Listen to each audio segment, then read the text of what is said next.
Hey, I'm Morgan. I'm Chris. Welcome to the Midlife Mud, where we're going to bring the real shit, all the grit, and zero clue of what to do in these middle years. Oh, and by the way, because this is all about feeling less alone, we really want to hear from you too. Yeah, don't leave us hanging. We'd love it if you'd take a sec to visit themidlifemud.com and leave us a message. All right, tighten those boots and let's get going.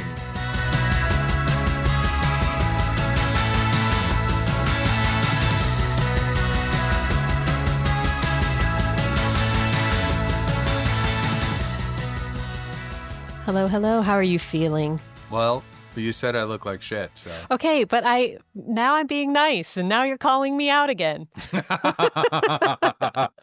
I cannot pass up the opportunity. You do have a grayish hue, once again, a la episode 1. It's a grayish hue with a golden sunlight cast upon it. It is.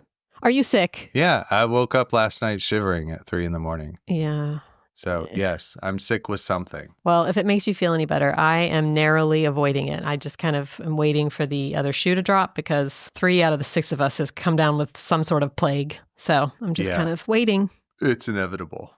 Before we get started, I did want to just take a brief moment. We have gotten so much great feedback about the show, which I'm really excited about. It's been very constructive and very helpful and very lovely. One of the best ways, if you're enjoying what you're hearing, to support our show is to rate it on whatever platform you're listening. If you're on Apple Podcasts, go do that. If you're on Spotify, whatever you're listening on, it'll take you 2 seconds. Chris can tell them how to do it.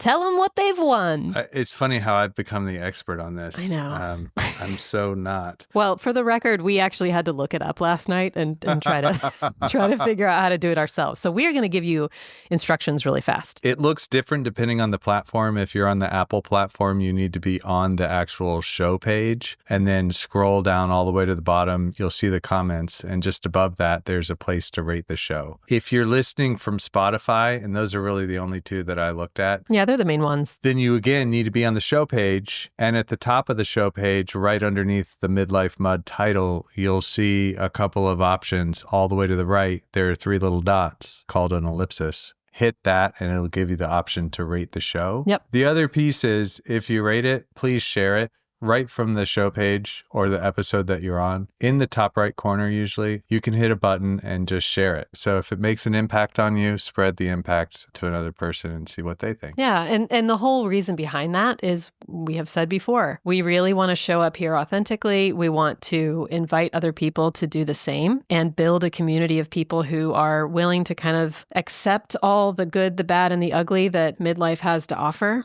In order to grow our community, we have to get the show in front of more ears. And so you guys can help us do that. But we do want to make it easy. Yeah. So that's the easiest way right now. If you just focus on that one small favor, that would be awesome. But today, what we're going to talk about, speaking of community, we're going to talk a little bit about social media, but not just social media, really just screens in general. Screen time. Your phone, Everybody loves the screen time. Your streaming platforms. All of the wonderful little things that are right at our fingertips that we love and love to hate at the same time. I thought it would be nice to kind of go through our own personal experience with these things, just for reference. We are not here to be on a soapbox of any kind. I am right there with all of you guys. Social media in particular is what I'm going to focus on because that seems to be sort of my drug of choice, if you will. And obviously this came up, or it may not be obvious because everybody's probably already forgotten about it, but the TikTok ban recently came and went. So there was like 4 hours we didn't have TikTok. For the record, I never had TikTok, and Chris, you've never had TikTok either, right? No. But I do have Instagram, I do have Facebook, and so I'm constantly checking those platforms. I'm more of a stalker. I'm less of a poster, but I love it for a lot of reasons. I love it because I love to distract myself with funny things. My daughter will come sit with me in bed some mornings, and she's like, let's look at funny dog videos. So there's all kinds of things that are just really fun to just zone out on, you know? At the same time, there's a lot of things that I really do not enjoy about it. Even in preparing for this show, I kept putting my laptop down and picking up my phone to check whatever platform. I'm not kidding, every 3 minutes. And I think it was just more front of mind because I was working on this topic and I was like, dang it, I really have a problem here, you know? I have also been the consumer of social media. I have been the content creator. And I will tell you, I hate being a content creator. As much as I love being creative, it feels like this monster that needs to be continuously fed. Yeah. I would guess that it ignites that perfection thing. for It's you? not as much that as it is trying to figure out the stupid algorithm and how many people are going to see it. And you put all this, I mean, you can put hours into something and nobody sees it. Yeah. And then you feel totally defeated. It was a bad cycle for me as a creator. Yeah. What's your experience with all of this screen crap? So my relationship to screens, I love to watch shows and movies, and I've always loved that. I mean, as kids, we grew up watching tons of movies. Yeah, we were raised by televisions. We were basically raised by televisions, and we've just carried it on. No, Mom, Dad, that's not totally true. But we do love us some TV. We love the TV. And the weekly trips to Blockbuster. And so I've really leaned into that side of screens. So I love to watch the shows. I don't really have a strong relationship at all with traditional social media platforms. I did go through a period of time where I really sought 500 followers on LinkedIn as a professional. Right, because that benchmark means a certain thing. I mean, I made it mean something to me. I don't know what it actually means. Yeah. I don't have a Facebook account. People chased me for years about getting one, and they finally gave up on me. I do occasionally like watching a funny dog video or something like that, but I will just do it over the shoulder of someone else. You're a moocher. You're a social media moocher. Not hardcore, but yeah. I am like a mini. I'm a mini moocher. A mini moocher. A small one, a teeny one. Okay. But, the dark side of the screens for me is I do use it to escape and avoid things at times and procrastinate, numb myself. Like if I'm feeling a big feeling, sometimes it's easier to just turn on a movie. Yeah, like let's just not feel that thing. Stop feeling that. Right. But what I've noticed is that when I use screens in that way, all I do is delay the inevitable feeling anyway, and then usually comes back bigger. I know. So then I get faced with the choice of more social media. Do I do more? More Netflix. Or do I actually feel it?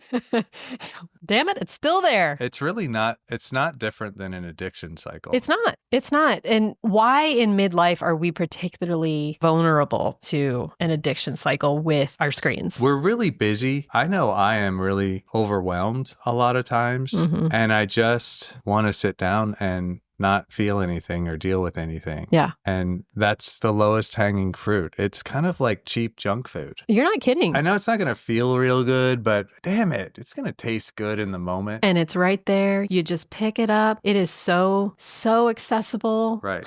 And it's also so socially acceptable, right? Like everybody does it. This is what everybody's doing. Well, my story, I feel like I have been unacceptable because I have not had some of those traditional social media accounts. Right. But Netflix binging, I mean, that kind of thing. Right. This is what people do, right? That's what people do. Again, pick your poison. Everybody's got something. And I think in midlife in particular, with all the shit that's going on. Including, by the way, our parents who raised us by TV. What?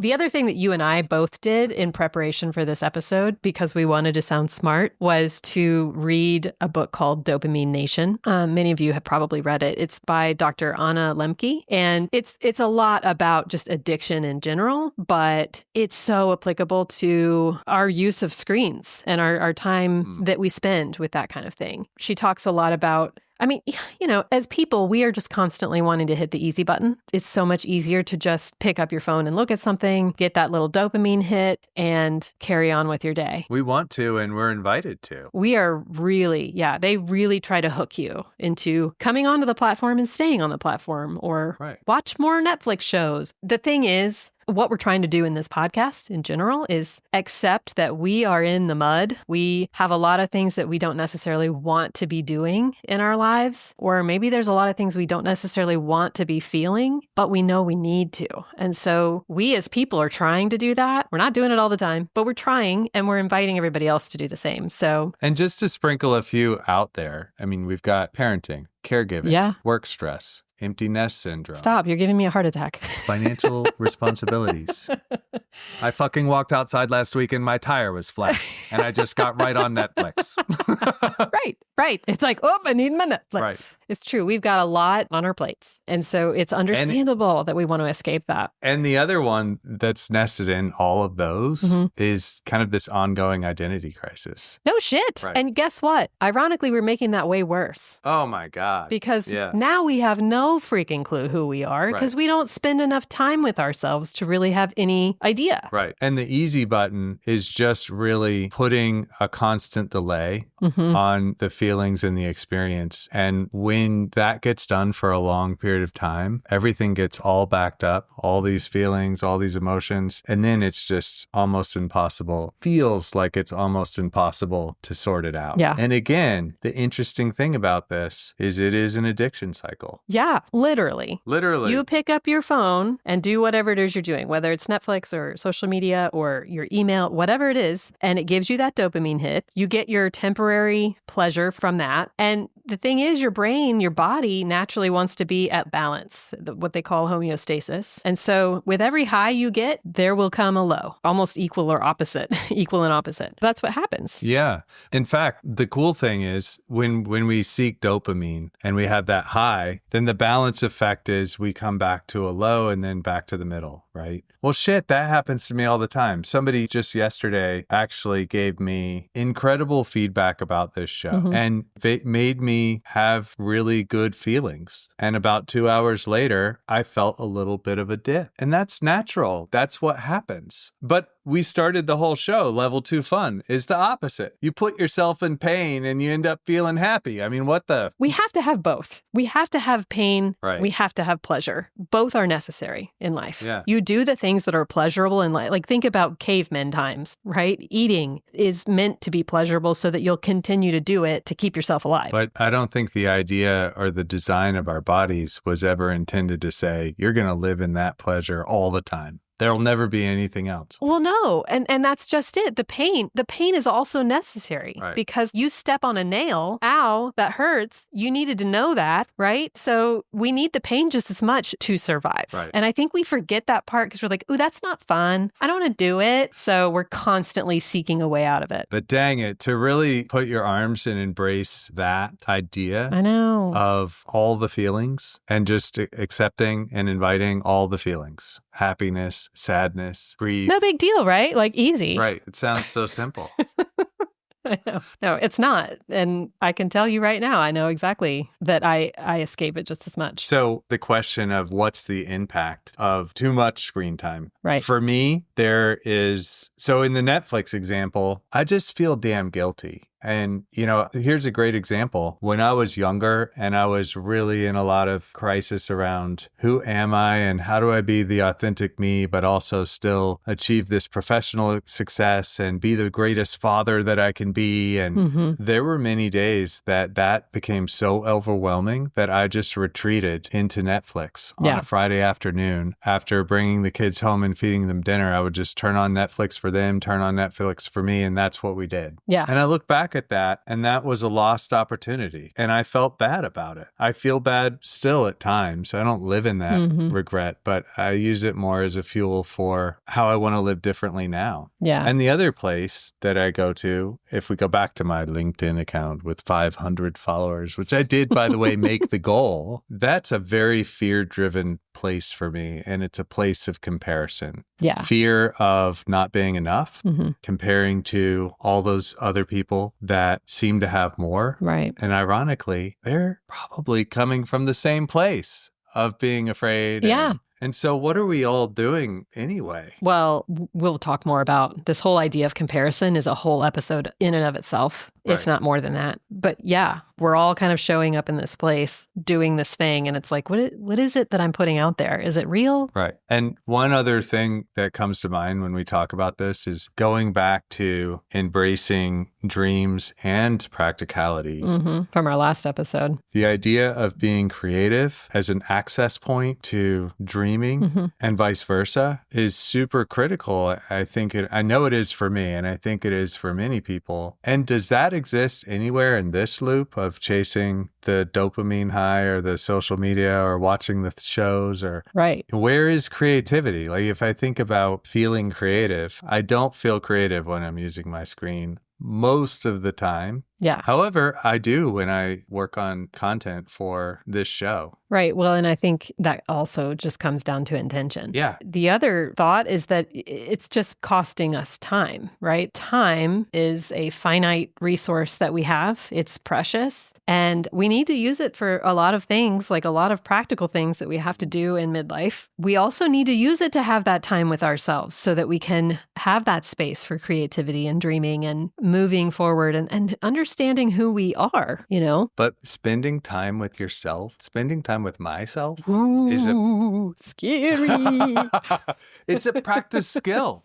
It is. It really is. It is. Like I have had to learn how to do that. And I would say that I've really learned that in the last 2 to 3 years and actively sought more knowledge on how to do that. Yeah. It was uncomfortable at first. I would almost venture to say that if it's worth it to aspire to be one of your favorite people to hang out with. Right. Like I love to be on my own. And I think so many people, when they start to understand themselves, they give themselves space and intention to do that. Man, it opens up so much. Yes. When I go for walks with myself, I have rules. Yeah. I do take my phone because I love taking pictures, and that does access my creative side. Back to intention. But I only allow myself to take pictures and share them with people by text, not posting. I.e. me. Yeah.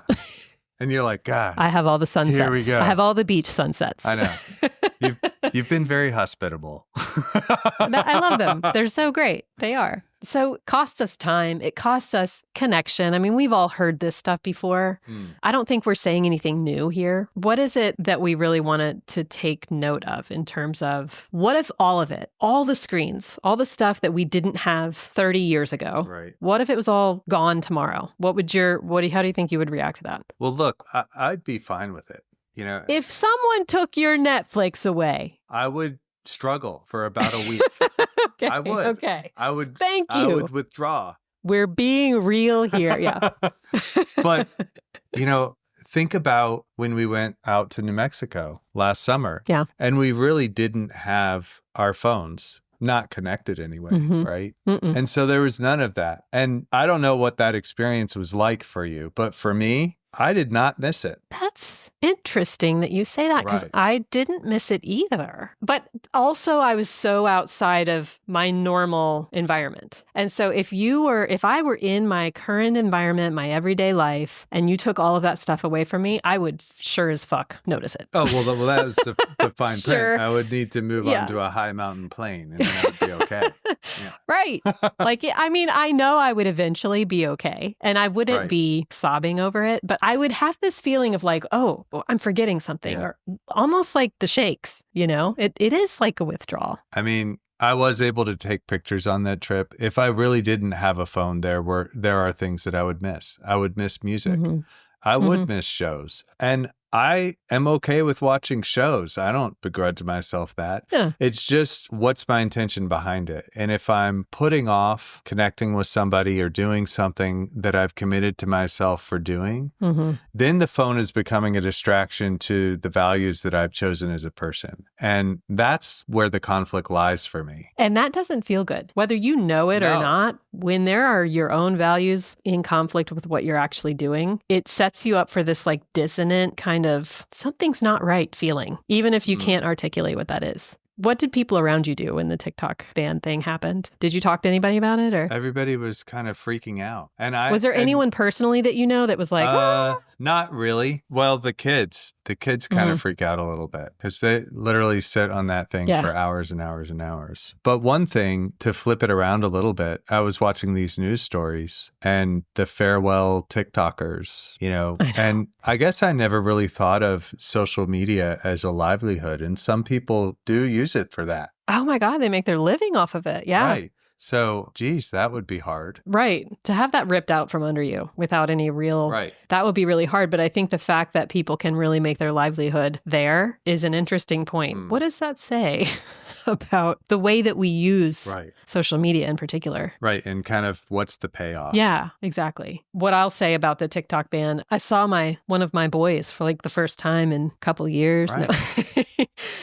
For that 4 hours that there was no TikTok, he was upstairs around us a lot more. And I thought, man, this is going to be so great. And then it came back and I was like, well, okay. I also had a friend who was like, oh my God, TikTok is gone. What am I going to do? And I think she was kind of serious. She really felt like this sucks. So it's crazy to think about. If anything gets into your life to a degree where you're always looking for it, at least for me, that's the time where I need to step back and say, what is this doing for me? What's the value? Right. And back to what I was saying before, I'm not saying that we shouldn't have screens. They are a wonderful technology and they do lots of great things. Mine's not going anywhere. But for me, if I don't have intention behind it, and if I'm not able to assess, okay, am I using this realistically right now? And how is this making me feel? And am I avoiding something else that I should be doing? Yeah. If I'm not able to process it at that level, it can rapidly become a problem. Which is all about awareness. Like really having an understanding of how it is you feel while you're doing it and what your reason, your motivation behind doing it is. Absolutely. And then there's the whole layer of, okay, so you're a person, I'm a person with my own values and habits for using these screens.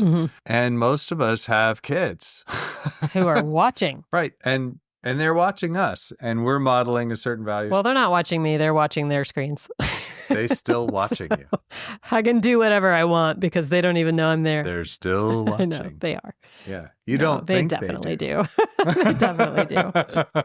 So there's that whole part of it too, is what values are we teaching? And when we think 30 years down the line, one thing about in this book that she talks about with just any kind of addiction is sometimes it can be, especially early on in the addiction, it can be really difficult to see that there's any real problem. You're not really even able to step outside and see what it's costing you or what it will cost you way down the line. And the point that she makes more specifically about that I heard was that abstinence is really the gateway. Temporary abstinence is really a very powerful gateway to figuring out what does this mean for me and what role is it playing in my life. Yeah. So taking it away, or anything that you feel like you might have an addiction to, taking it away for just a period of time to see, which I know that's also not new. A lot of people do this, especially with the start of the year. They're like, okay, I'm going to put my phone away. I can't look at it during the day or whatever it is. Sort of a form of dopamine fasting, if you will. Right. And, I think that that's worth doing. Like if you're curious and you're not sure, what's it going to hurt to just give that a whirl and see how that changes things? See what you notice, Yeah. So what are the takeaways? I think that is my takeaway, that it's worth it to consider what my relationship with particularly social media is. And right now, I just want to be mindful, keep paying attention to how I use it and how I feel when I'm using it. Yeah. And then I might even eventually do a week-long fast of some sort and see how that goes. I don't know.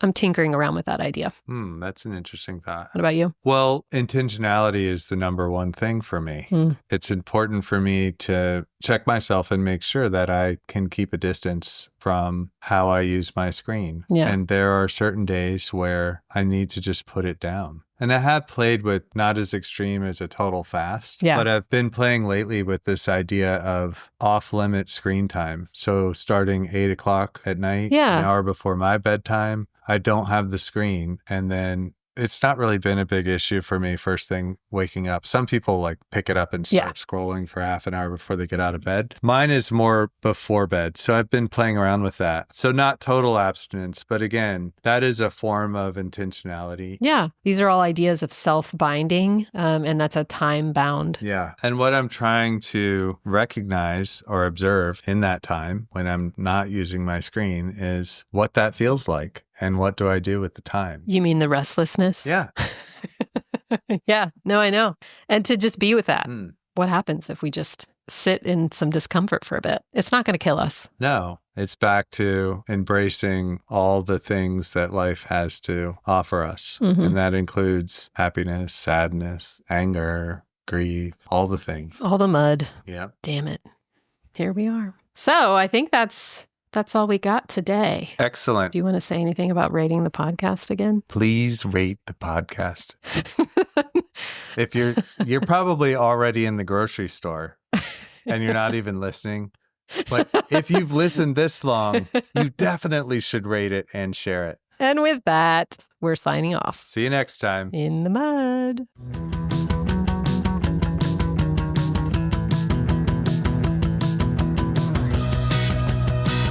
Thanks for being with us in the mud today. If you liked this episode, do us a huge favor and subscribe to the show. This is going to make sure you never miss an episode, and it's going to help us grow our muddy community, which would mean the world to us. See you next time in the mud.